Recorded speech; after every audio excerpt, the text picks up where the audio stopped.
Week 5 of Lessons in the Wilderness. Not certain how many weeks we're going to go with this. I'm just continuing to pray and seek God because there's so many instances of wilderness in the Scriptures that I want us to be able to draw as much out of it as He's going to show us and how he pours Himself into us in the wilderness in all these different ways. Week 1, we saw how God sees. It was the story of Hagar and how she fled into the wilderness and God saw her and he gave her a new purpose in life through her son. We saw also God speaks. That was Moses at the burning bush. Moses had spent 40 years in Egypt, and then he fled into the wilderness, and after 40 years in the wilderness, God spoke to him through the burning bush, gave him a renewed purpose, and sent him back to Egypt to help lead the people out of slavery. Then last week we saw, week 3 was God leads. God led the Israelites with a cloud by day and fire by night through the wilderness, and it took 40 years. They had to learn to be a nation. They had some successes and failures in the wilderness, but had to learn to be who God had created them to be. And that generation that were slaves in Egypt all had to die out so that the younger ones were ready to move into the promised land. We see that God will lead us in the wilderness. And then last week, we followed David into the wilderness, and we saw how God shapes. David had all of the things that a king would need. He had been anointed. He was a great leader. He was compassionate. He was a man after God's own heart. He was strong. He was a military commander.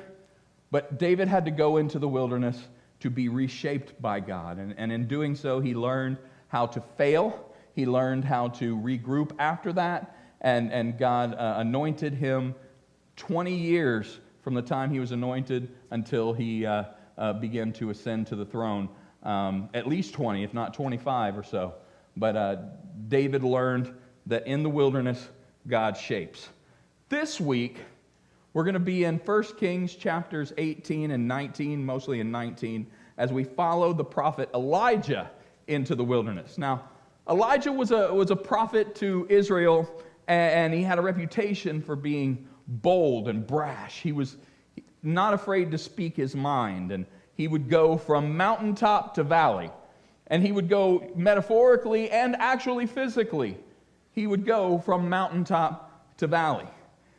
He was a very emotional prophet, and he would have these emotional swings where he would point his finger and pronounce judgment on the king, and there would be other moments where he would embarrass the false prophets and make fun of them because they were ineffective.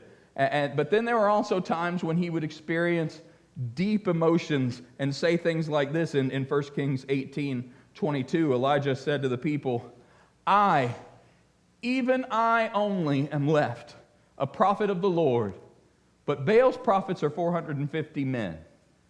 He wasn't the only one left. He was exaggerating.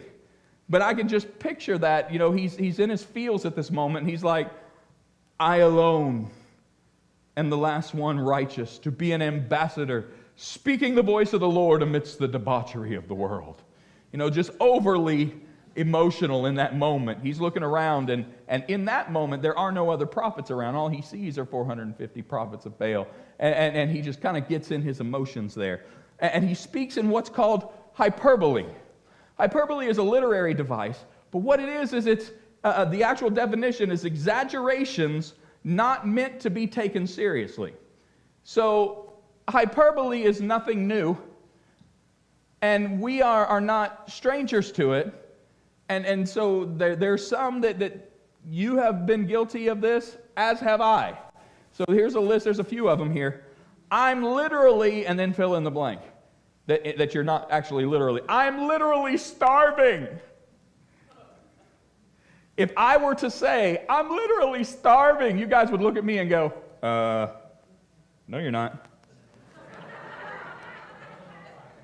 Or, or I'm so excited I am literally about to explode. No, you're not. Or there's some other examples here. I have a million things to do. There's not a million things you're going to do in a day. I mean, you could blink. Blinking's probably the action that you do more than anything else. And you wouldn't come close to blinking a million times a day. My back is killing me. I have said that probably a million times a day.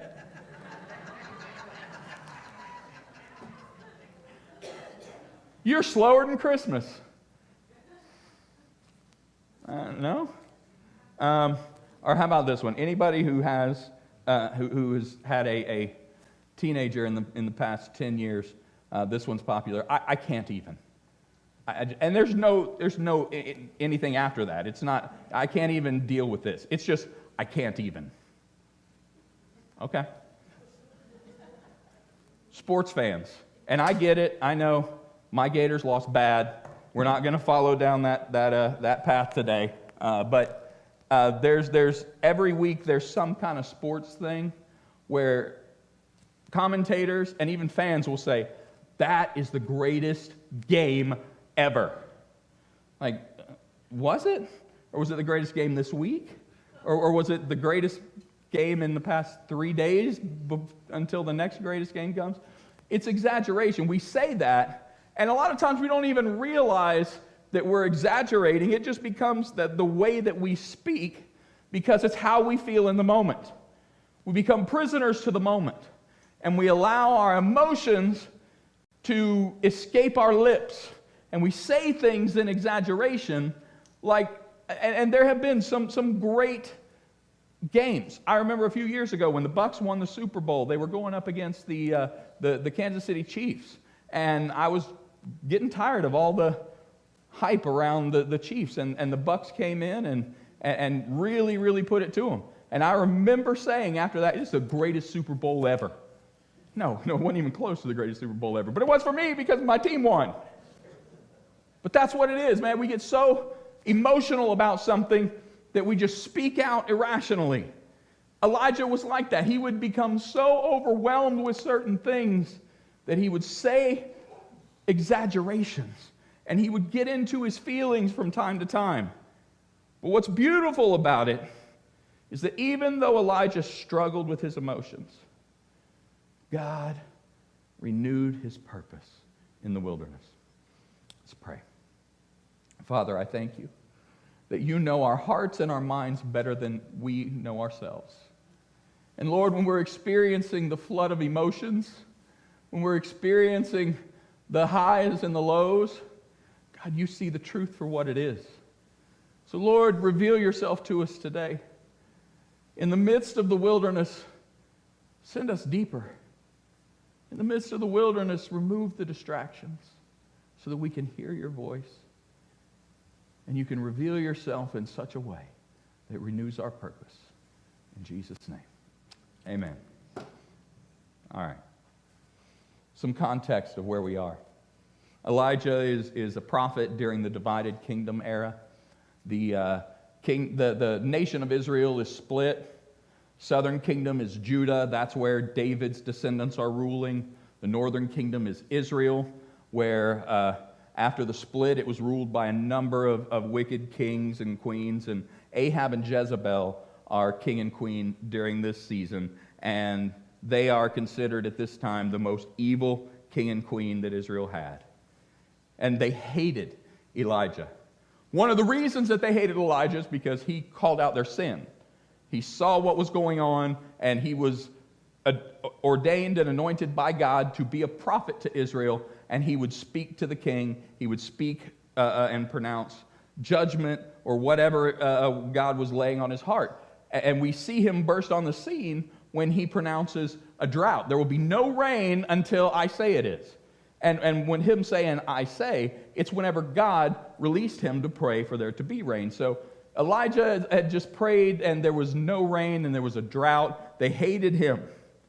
Jezebel hated him especially because she's the one that really ramped up Baal worship amongst Israel.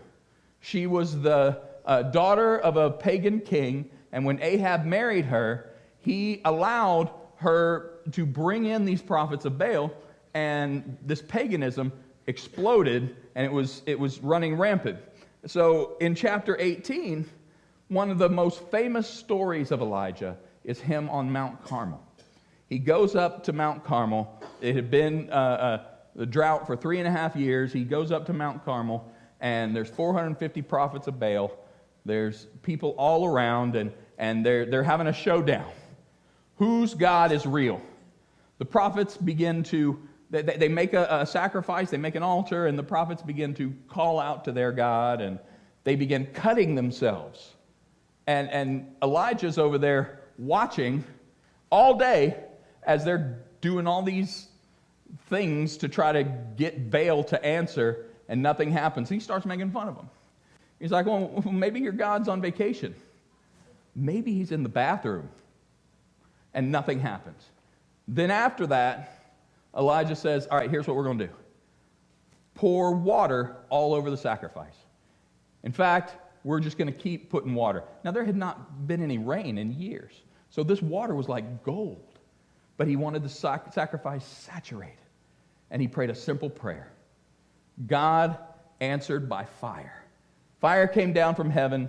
It evaporated the water. It consumed the sacrifice. Everybody there saw it, and they're in awe. So God answered his prayer, did something amazing through him. Then he was given supernatural strength, and he slaughtered all 450 of those prophets. And then God said, it's time for the rain to come. Elijah prayed and prayed until there was just a tiny cloud. But that's all it took. The rain came. God strengthened him again and gave him super speed, and he was able to outrun chariots. So God has done these amazing things through Elijah, one right after the other. Literal mountaintop experiences for Elijah. He is at the height of his effectiveness as a prophet. But Jezebel hates him and wants him dead. We pick up the story in 1 Kings 19. Ahab told Jezebel all that Elijah had done and how he had killed all the prophets with the sword.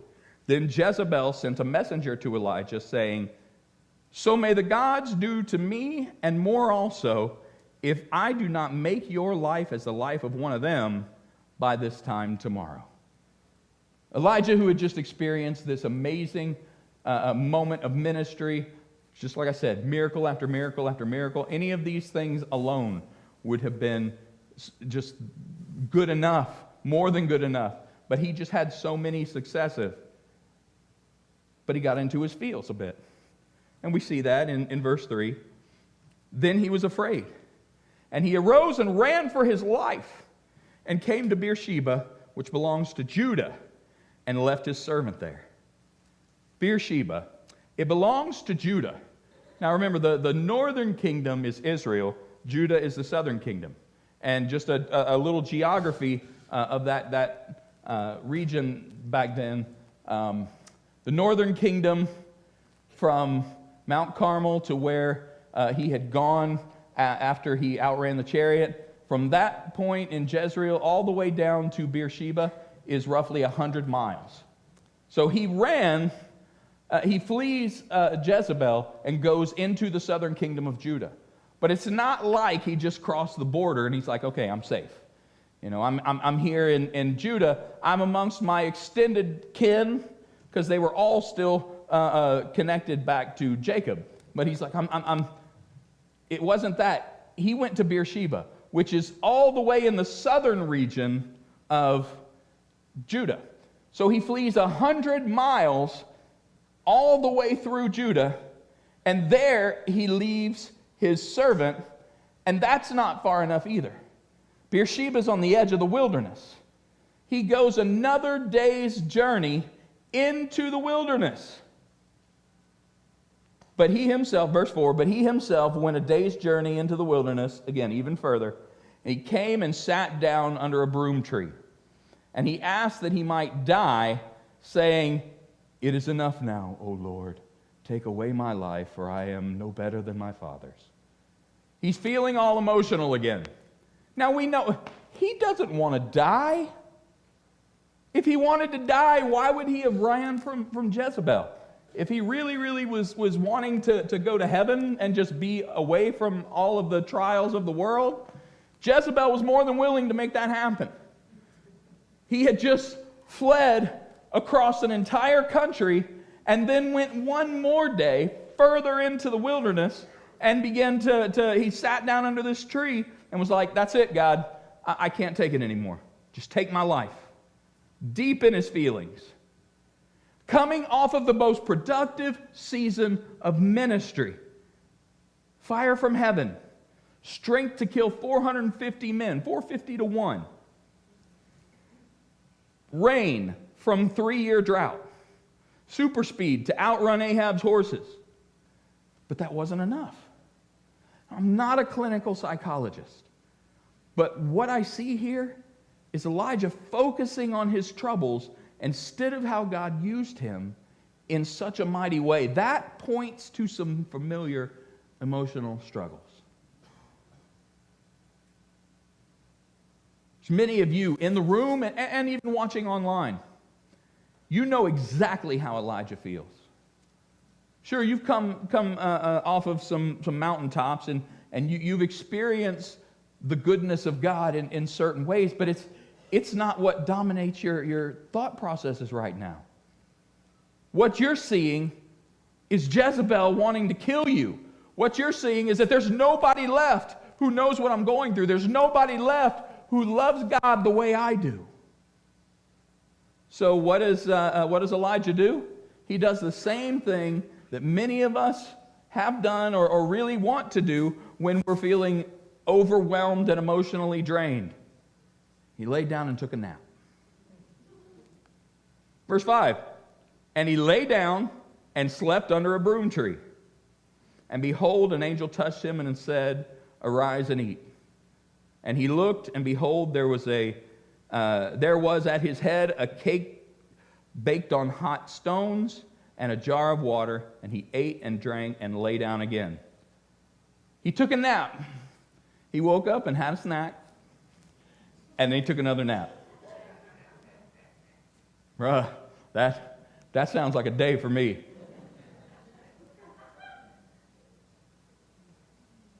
But Elijah was in an emotional turmoil at this moment. He was so overwhelmed that that's all he could do. Traveling for day after day after week, crossing an entire nation, going even deeper into the desert until he finds this place, and he's like, I can't do it anymore. I just can't go any further, God. Please just take me home. Verse 7, the angel of the Lord came again a second time and touched him and said, arise and eat, for the journey is too great for you. And he arose and ate and drank and went in the strength of that food 40 days and 40 nights to Horeb, the mountain of God. When he had made it all the way across Judah to Beersheba, and he left his servant there, and then went another day further, at that moment, he'd had enough. But God said, you're only halfway. The mountain of God. We know the mountain of God is familiar. It's called Horeb here, but the mountain of God is called by another name that we've seen in previous weeks. Horeb is also known as Sinai. Mount Sinai, deep in the wilderness. He fled to the northern edge of the wilderness, but God needed him to go further. Because sometimes God will send you even deeper into the wilderness. And that's the first big idea today. Sometimes God will send you even deeper into the wilderness. He had gone as far as he could, and God said, you're only halfway there. Not only that, but he gave him another miracle. He had another little cake and some water, It must have been like limbus bread, like the hobbits, that just a little bit sustained him for 40 days. All he had to eat was that one thing at the beginning, but God supernaturally protected him while he was on his journey through the wilderness. Verse 9, there he came to a cave and lodged in it. And behold, the word of the Lord came to him, and he said to him, what are you doing here, Elijah? What am I doing here? You sent me here. I was ready to die 6 weeks ago. But you sent me. What do you mean, what am I doing here? Still in his feelings, Elijah goes right back and he pleads the same thing again. Verse 10, he said, I have been very jealous for the Lord, the God of hosts. For the people of Israel have forsaken your covenant, thrown down your altars, and killed your prophets with the sword, and I, even I only, am left. And they seek my life to take it away. Man, he is deep in his emotions right here. All this journey, traveling however long it took him to get from Jezreel to Beersheba, and that 100 miles, and then the additional 40 days into the wilderness, all the way to Mount Sinai, and he's confused as to why he is even there. God asked him the question, and God's not going to ask a question that he doesn't already know the answer to. There's no question that God can't answer. Except, I will say, there are some questions that God can't answer, just because I want to make sure we're okay theologically. If you've asked for forgiveness and your sin is under the blood, if you come back and say, hey God, do you remember what I did before I was saved? There's one he doesn't know the answer to. Because when he looks, he sees your sin covered in the blood of Jesus. But in this moment, Elijah is no matter what God had done to help him, it just wasn't enough to clear his mind. And he's acting like he's still doomed. God had provided for him. In fact, I didn't even get to I could have done 2 separate wilderness moments in Elijah's life, because during the drought and the famine, God fed him by ravens. He sent ravens, birds, to bring him food. There was no rain, there was no water anywhere, yet God led Elijah to this little brook that had enough waters to sustain him. So he had taken care of Elijah so many different times. And even at the most recent, sent an angel to feed him twice, and this food sustained him for over a month. How does he still not get it? Feelings, deep emotional feelings, overwhelmingly sad, hopeless, the struggle to see any positive aspects of yourself or your life are major signs of depression. Verse 11, and God said, go out and stand on the mount before the Lord. And behold, the Lord passed by, and a great and strong wind tore the mountains and broke in pieces the rocks before the Lord. But the Lord was not in the wind.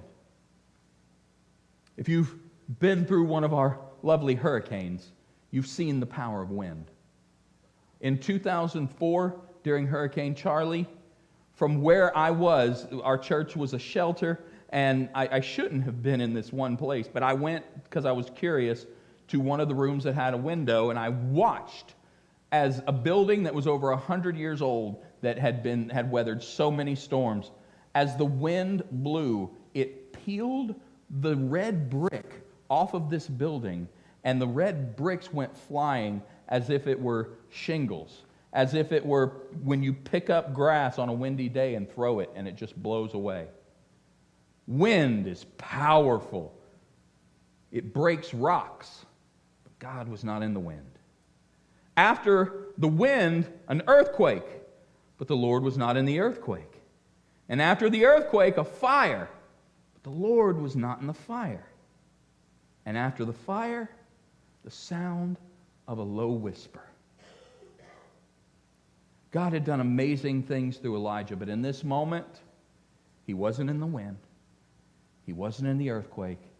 And he wasn't in the fire. He was in the whisper.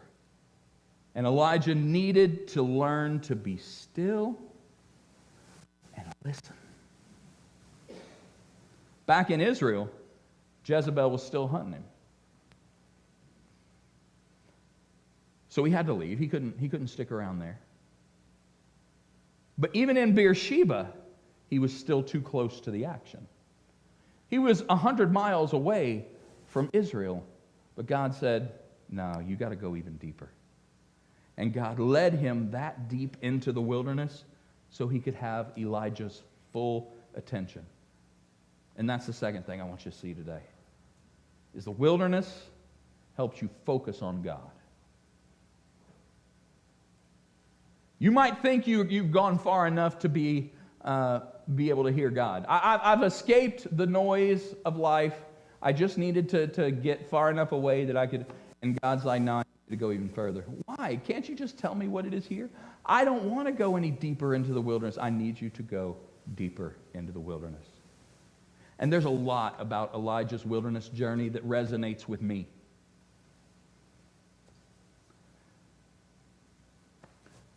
This here is where I really relate. When I spent time in the wilderness, in the desert of Arizona, I wasn't running from anyone who was trying to kill me. That wasn't how I relate there. But I was in my feelings quite a bit. I'm no clinical psychologist, but it was an emotional battle that had me on a downward spiral that I couldn't pull myself out of. I've always been able to lean on God's faithfulness to help during those times. My faith has always been strong, and I could reflect on times that He had moved and rescued me. I'd seen amazing things. I've seen miracles. I saw someone come back to life that was dead. A nurse said, she's gone. They were waiting on the paramedics to arrive to call it. But my grandfather laid hands on this woman and prayed for her, and she came back to life before the paramedics arrived. I've seen amazing things, yet I couldn't just think about those things, and it pulled me out of that dive. My physical health was affecting my mental health, and my mental health then began to affect my physical health. And no matter what, it just kept going. It kept going. And I knew I needed to get away. I knew I needed to get into the wilderness. And God said, I'm going to send you even deeper into the wilderness. I'd prayed over and over, but God led me further into the wilderness to really learn how to hear Him in the whisper. Elijah complained about the same thing at least 3 times. And there's some of you that know that feeling. You've prayed time and time again, but it just seems like God is sending you deeper into the wilderness. And I want to encourage you this morning that if you're going even further in, it's because He wants to get your attention.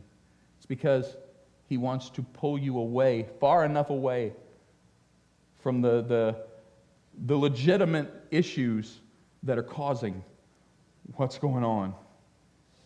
And He wants you to hear Him in the whisper. I wanted God to answer in the earthquake and the fire, but He wanted to whisper into my spirit. And that's where Elijah finally heard God. Verse 13.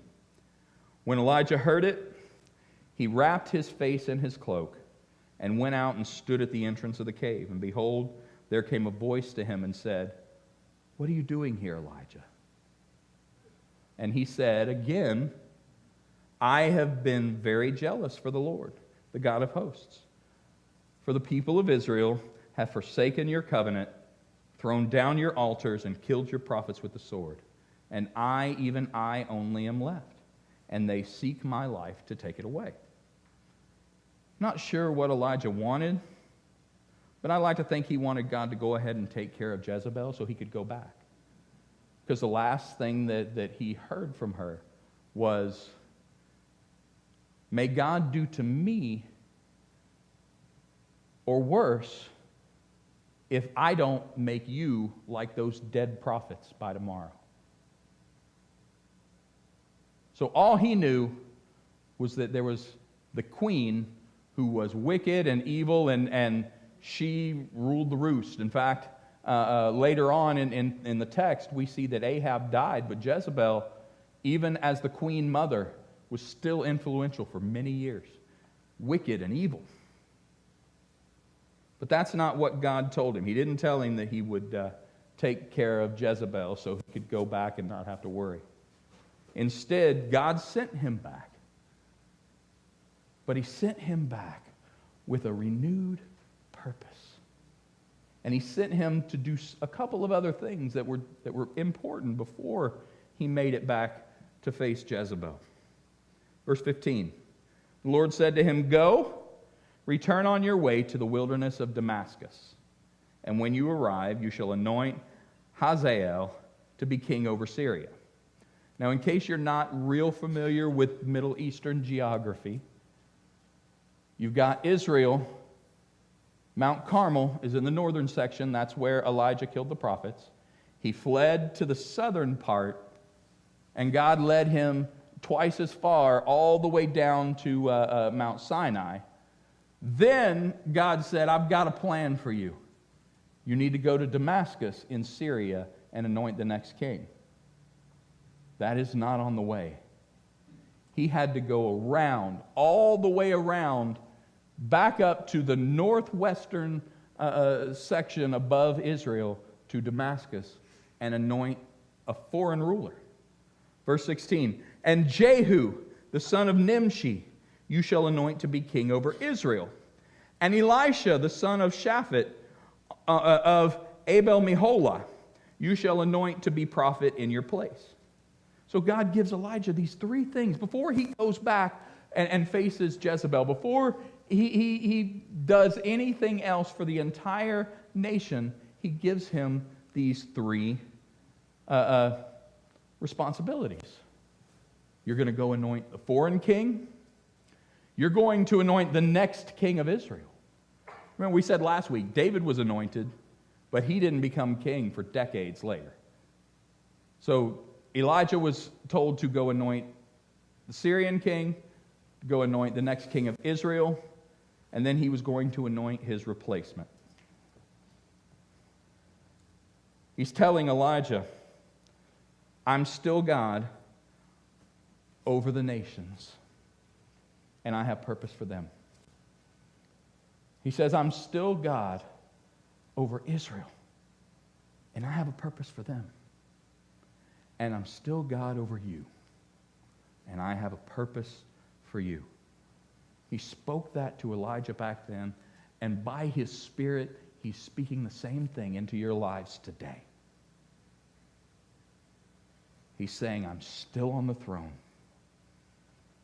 and I've called you, and I'm renewing your purpose. I'm revealing myself to you in such a way that I'm not done with you." Remember, after Elijah heard God in the gentle whisper, he still complained. He heard God in the whisper, and he said, "Even I am the only one left." But now that God has had his attention, he would speak into Elijah and let him know the truth. Verse 18 says, "Yet I will leave," this is God speaking, "yet I will leave 7,000 in Israel, all the knees that have not bowed to Baal, and every mouth that has not kissed him." God said, "By the way, Elijah, you're not the only one left.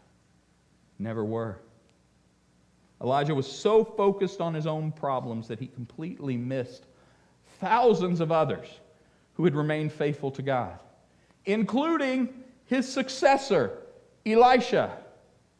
And God led him deep into the wilderness to get his attention, to get him away from all the other distractions. He led him there to teach him a new mission. He led him there to teach him how to listen.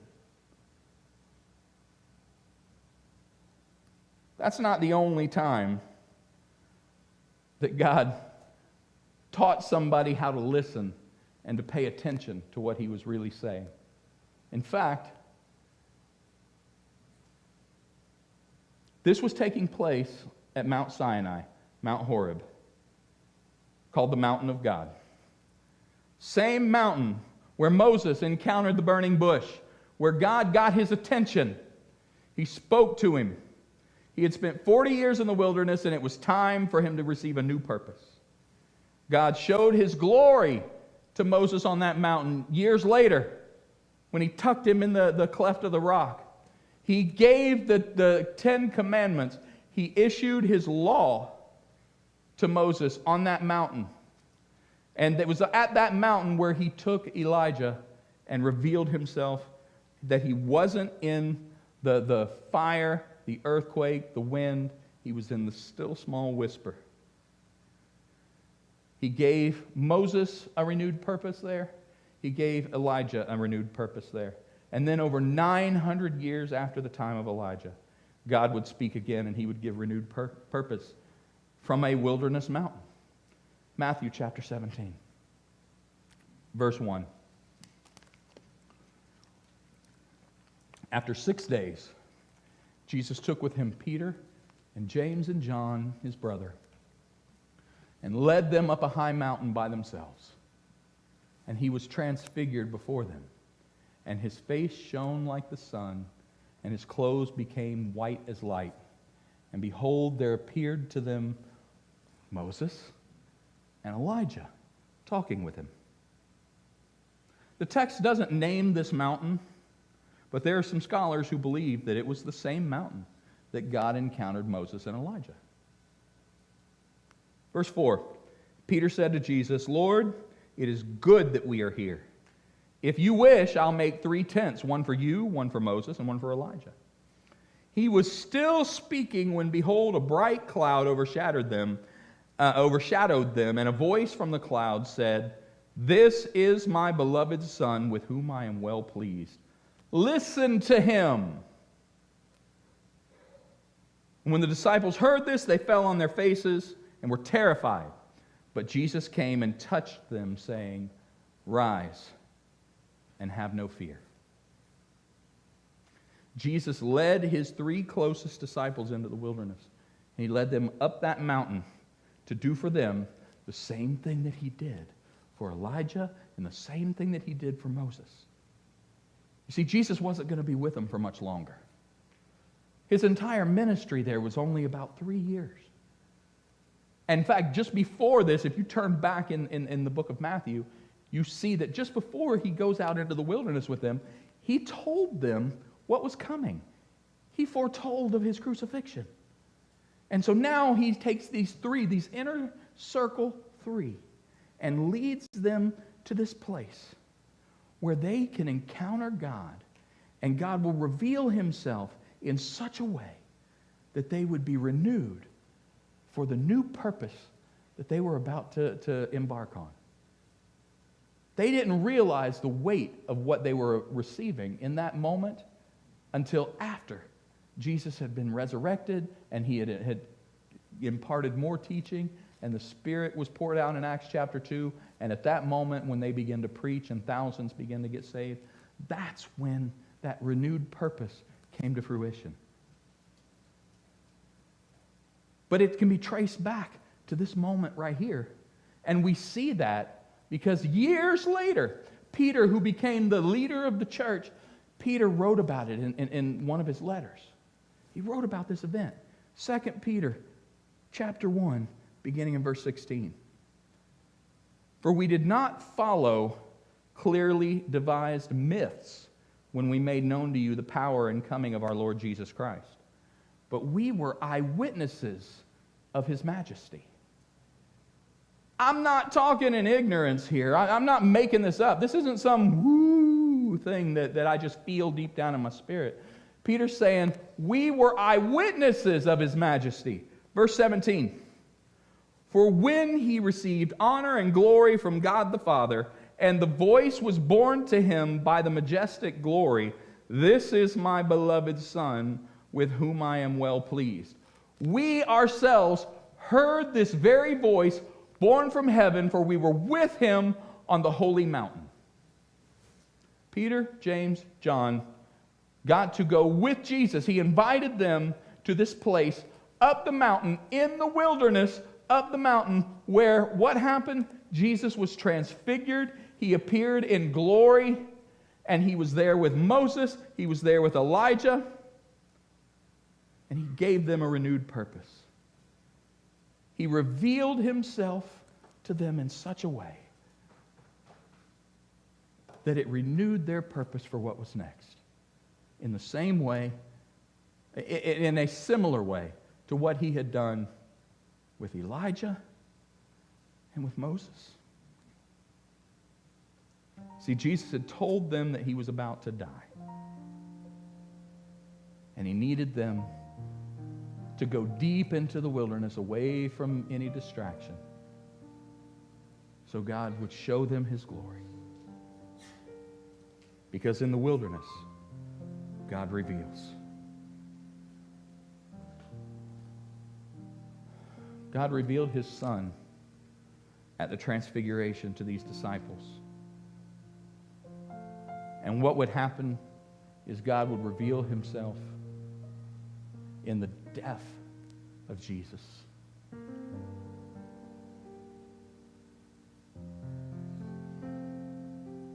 When Jesus' blood was shed and he gave up his life on the cross,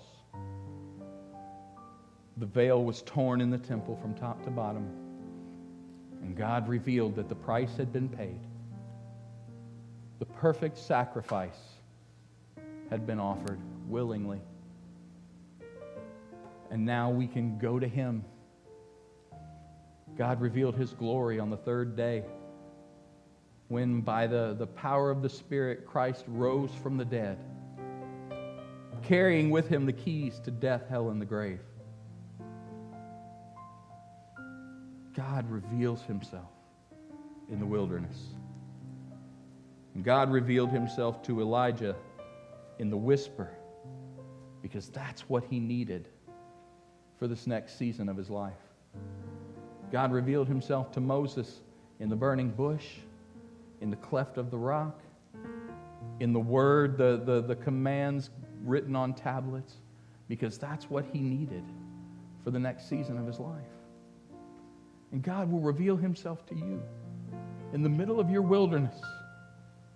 Are you looking for him in the storm? Are you looking for him in the wind, in the earthquake, in the fire?